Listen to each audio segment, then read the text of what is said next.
La TVT au cœur de l'information.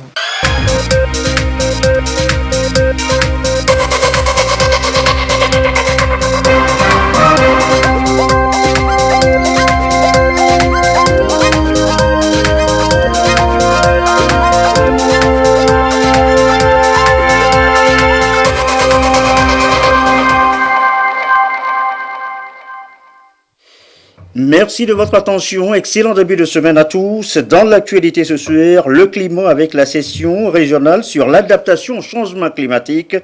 Quelle stratégie, quelle méthodologie d'adaptation les experts tenteront pendant une semaine des approches de solutions à Lomé. La question se pose évidemment, que faire? Lomé, capitale également cette semaine de la 138e réunion du conseil d'administration et de la 62e réunion du comité des ministres de la SECNA.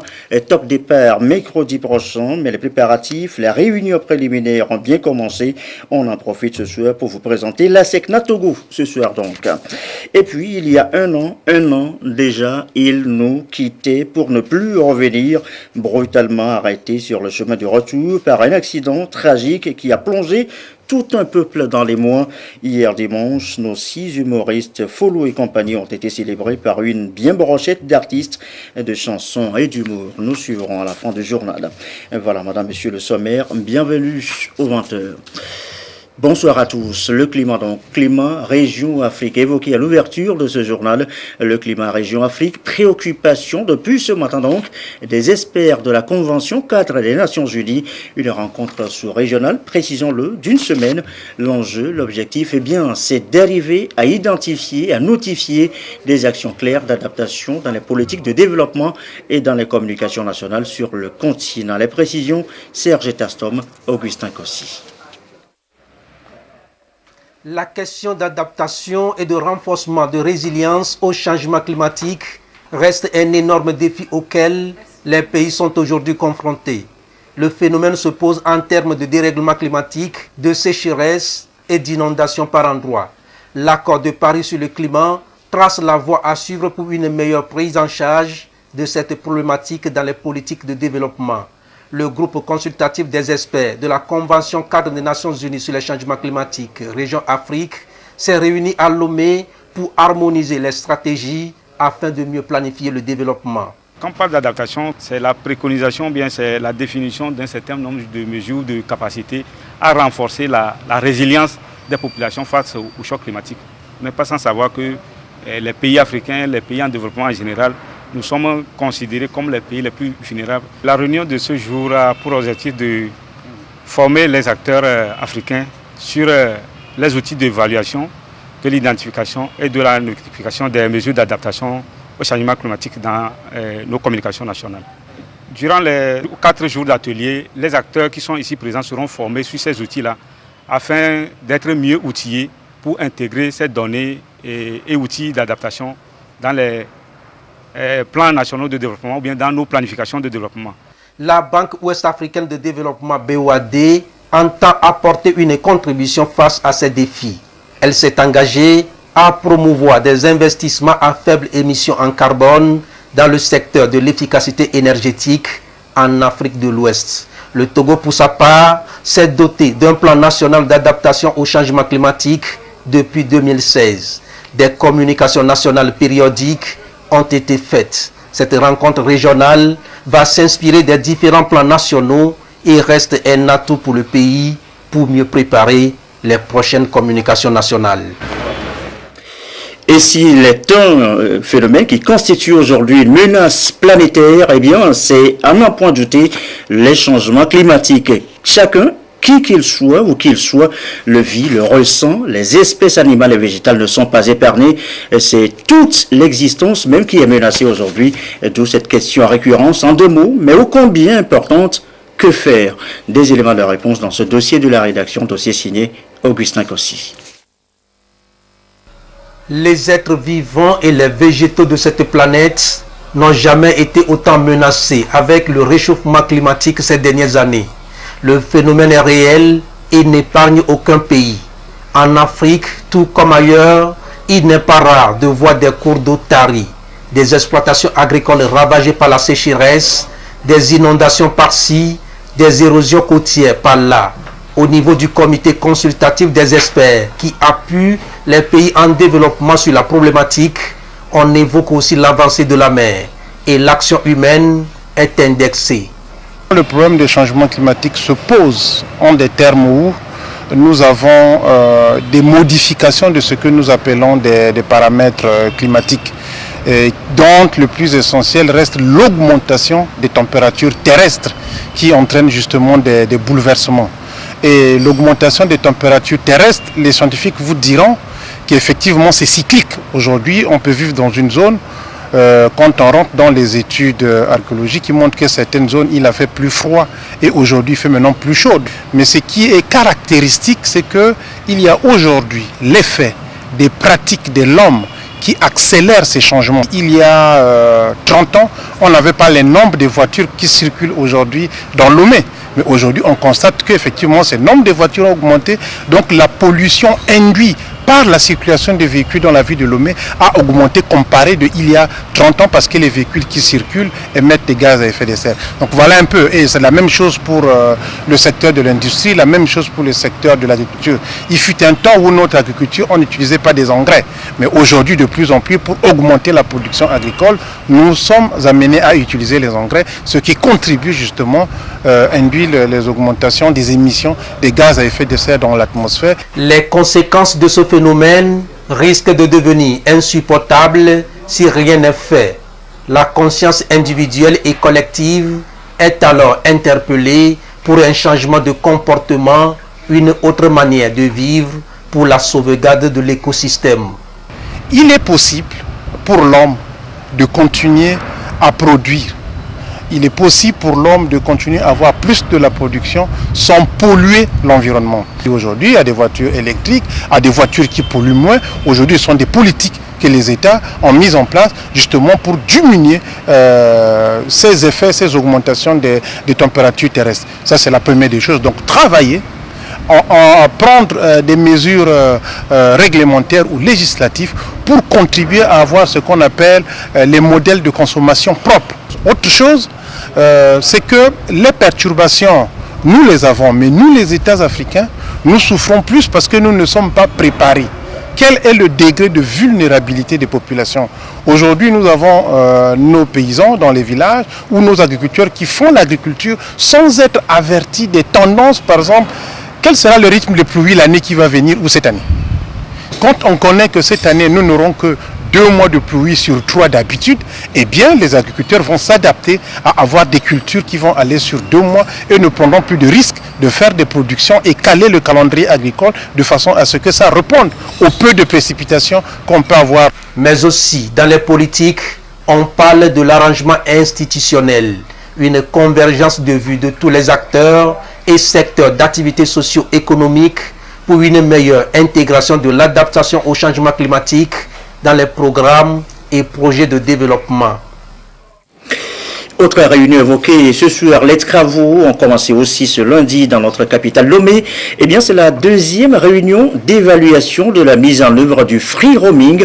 6 pays africains sont concernés. À Lomé, ils vont partager leurs expériences, faire des recommandations pour tenter de venir à bout des difficultés rencontrées.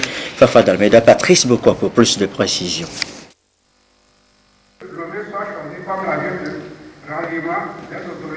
Ils sont 6 pays d'Afrique de l'Ouest à s'engager pour la mise en œuvre de la réduction sensible des coûts d'appel téléphoniques sur roaming. Avec votre carte SIM de votre pays, quand vous déplacez dans un autre pays visité, vous utilisez la même carte et accédez au réseau des homologues de votre opérateur pour faire les appels et recevoir les appels. Donc vous n'avez pas à prendre une carte du pays visité, mais c'est votre carte SIM d'origine, mais que vous utilisez avec le réseau des opérateurs homologues du pays visité. C'est ça le roaming. Le free roaming est un processus pour soulager les populations.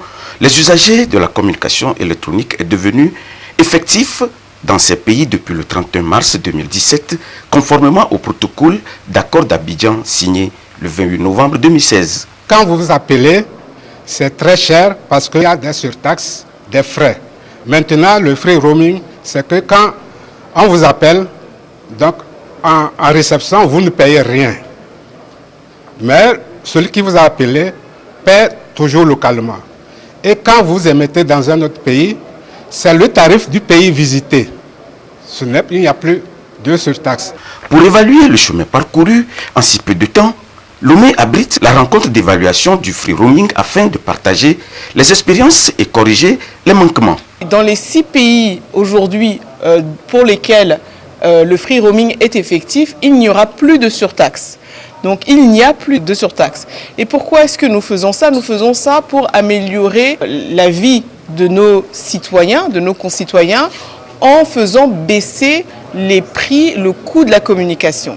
Donc c'est la raison pour laquelle les pays se sont rassemblés en disant mais nous voulons une Afrique unie, nous voulons une Afrique dans laquelle les Africains puissent aller d'un pays à un autre. Donc de notre point de vue télécommunication, une des manières de mettre en œuvre cette unité de l'Afrique, c'est de permettre aux Africains, lorsqu'ils voyagent dans les pays du continent, bien de ne pas payer de surtaxe lorsqu'ils émettent des appels. La rencontre de Lomé est un rendez-vous pour assurer davantage l'effectivité de la mise en œuvre du free roaming par tous les pays membres de la CEDEAO. Ce sera un véritable ballet diplomatique toute cette semaine à Lomé. Aujourd'hui, demain, mercredi, s'ouvre dans notre capitale la 138e réunion du conseil d'administration de la SECNA, session couplée de la 62e réunion du comité des ministres. Mercredi et jeudi donc, déjà les préparatifs ont commencé avec de nouvelles décisions attendues. Et hier, nous vous parlions déjà de la SECNA régionale. Ce soir, gros plan sur la représentation nationale de l'organisation qui assure, vous le savez, la sécurisation de l'espace aérien togolais. Coup de projecteur signé, donc, Elie Agbanyandao, Yves Agbevi. Nous sommes dans la tour de contrôle du trafic aérien à l'aéroport international Gnassingbé-Yadema de Lomé. De ce dispositif, plus de 6300 aéronefs ont bénéficié des services pour une navigation sans difficulté dans cette année 2018. Un pari réussi par l'agence mère, la SECNA, Agence nationale de la sécurité de la navigation aérienne en Afrique et à Madagascar, représentation du Togo. Plusieurs innovations ont été enregistrées dans l'agence au Togo. Parmi ces dernières, le contrôle qui se faisait d'une façon moins précise, dite de la méthode aux procédures, est passé depuis 2015 au contrôle radar à la pointe des nouvelles technologies.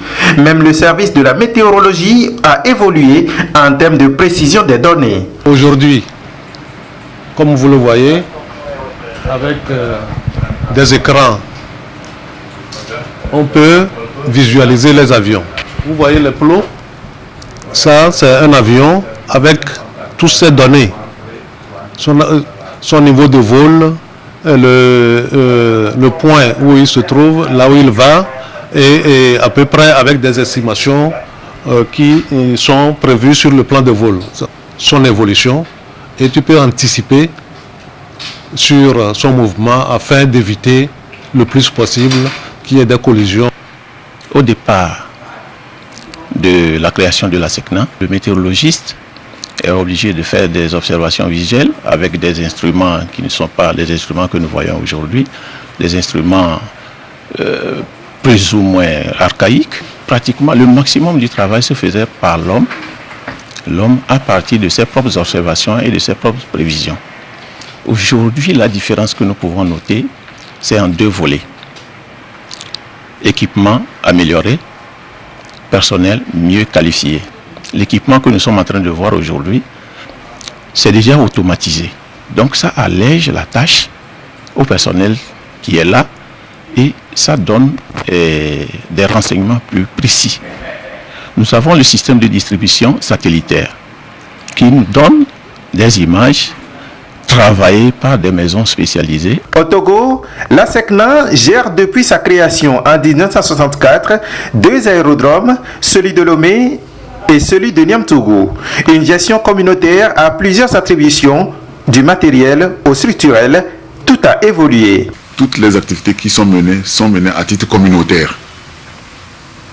Mais il n'en demeure pas moins que si un État veut confier ses activités nationales à la SECNA, il signe un contrat particulier avec la SECNA et la SECNA lui gère ses activités. Au niveau du Togo, cette partie-là que nous gérions avant a été repris par l'État depuis 1987 par la création de la SALT.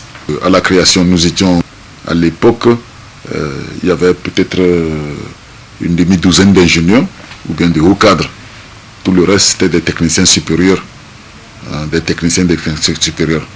Aujourd'hui, vu l'évolution de la technologie et de la technique, on a un grand nombre d'ingénieurs et puis un grand nombre de techniciens supérieurs. Disposant de matériel moderne à la formation adéquate, répondant aux exigences de la navigation aérienne, la SECNA est une institution très smart à réagir aux nouvelles exigences liées à la sécurité de la flotte, des plateformes et de leur personnel.